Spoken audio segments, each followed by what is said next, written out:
top5rapwebsite.com. CD of the week number 3. This time we've got Dynasty album, Roc La Familia by Jay-Z and Rocafella Records. So this album is going to feature a lot of the old-time Rocafella acts that we know and love: State Property, Beanie Sigel, Freeway, Memphis, Bleek. And really what stands out about this project to me is just the bar fest that happens between Jay-Z and Beanie Sigel. And I kind of said this in my Rate the Bars episode.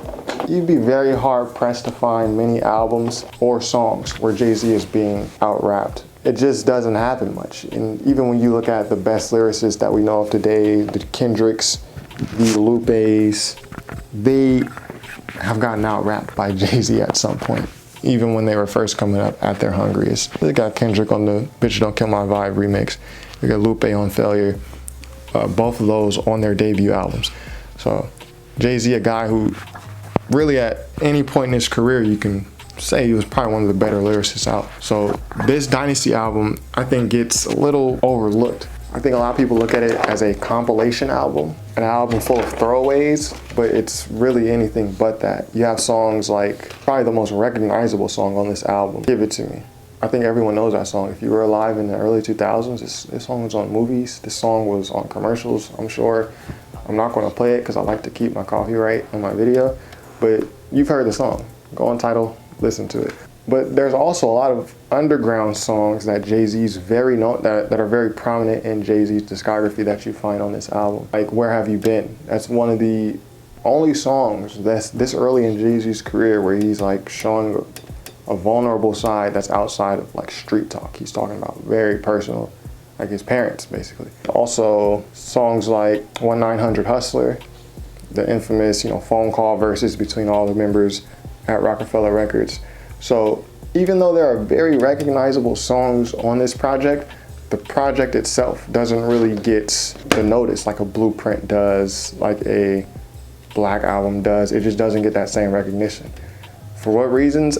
I could say I don't know why, but I can pretty much assume it's because there are so many features and it kind of plays.